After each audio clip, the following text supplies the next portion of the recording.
Konnichiwa. A day in my life as a small business owner. Hindi na nga ako nakapag-video sa pamamalengke namin, pero si nanay nga lang din talaga ang namalengke. Medyo masakit din talaga yung katawan ko ng mga araw na to at ang dami ko ang iniisip. Si Clarice at si Ice nga na naman ang duty dito sa pwesto. Makakapagpahinga na kaya tayo? Di mo sure. Pero bago nga rin pala ako umalis ng pwesto, sinure ko nga muna na okay na to. Tumulong na nga rin ako sa kanila sa paglilinis ng pwesto para nga mas mabilis na bili. Tinulungan ko nga muna sila mag-ayos at maglinis ng pwesto. Pagkatapos nga rin, uuwi na nga rin muna ako para nga mag-edit ng mga vlogs ko. Tatatambakan na nga ako. Uwi nga muna ako saglit sa bahay kasi medyo masakit nga rin yung katawan ko. Sinabayan pa nga rin ng sakit ng ulo kaya nagpaalam na nga rin ako sa kanilang umuwi. Pagdating ko nga sa bahay at pagkatapos ko mag-edit, natulog nga lang din ako ng 1 hour. Pagkatapos nga noon, naligo na nga rin ako. Ng mga time nga na to ay nakaligo na ako pero hindi pa nga lang din ako makaalis at naulan nga, B. Nandito nga lang din pala kami ng Itay sa terrace at nagkukwentuhan nga kami, B. Abay, nagpe-play nga din ako ng video dyan at ayan nga't nakikipaglaro pa nga rin siya sa akin. Ay, Diyos me, Marimar.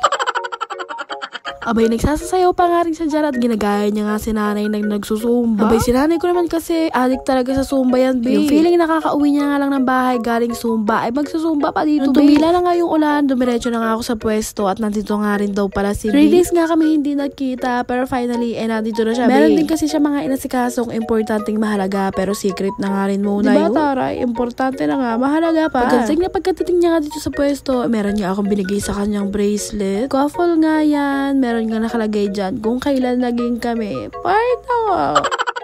At dahil nga alam niya medyo stress na ako at nababagot na talaga ako, kaya nga ayan, iyaya na nga ako kumain. Ay talaga naman, alam na alam mo.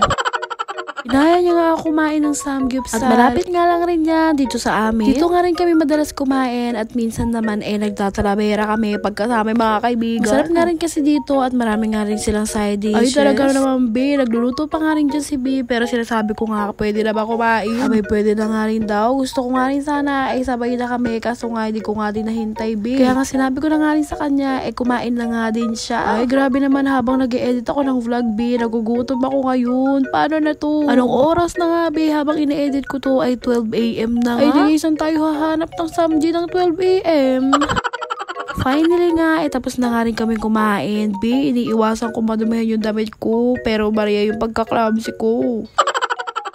At ayan na nga, fast forward, nandito na nga kami sa pwesto at kumakanta-kanta pa nga rin sila dyan. Pagkatiting ko nga dito sa pwesto, nabasa ko nga yung chat ng pinsan ko. At gusto nga daw ng pamangkin ko ng pastil. Kaya nga kami na nga rin ni B yung nag-deliver ng isang pastil niya, B. Abay, ayaw nga rin niya kumain ng ibang ulam, kundi pastil lang, B. Ang kinakain niya daw umaga, tanghali, hapon. Ay talaga naman, pabili nga si nanay ng pastil in a jar niya. Ayan nga yun, yung pamangkin ko na si Sharaya at ayan nga yung kuya niyang si Renz Matthew. Nagulat nga rin pala ako dyan at tinatawag nga rin ako ng isa kong pamangkin. Ito ang si RK. Ha? Die. Oh! Die. Oh! Die. Oh! Chuchay nga yung tawag niya sa akin or Chay kasi nga yun nga rin yung palayaw ko. O siya, hanggang dito na nga lang po ulit. Thank you so much po sa inyong lahat. Ingat po kayo palagi.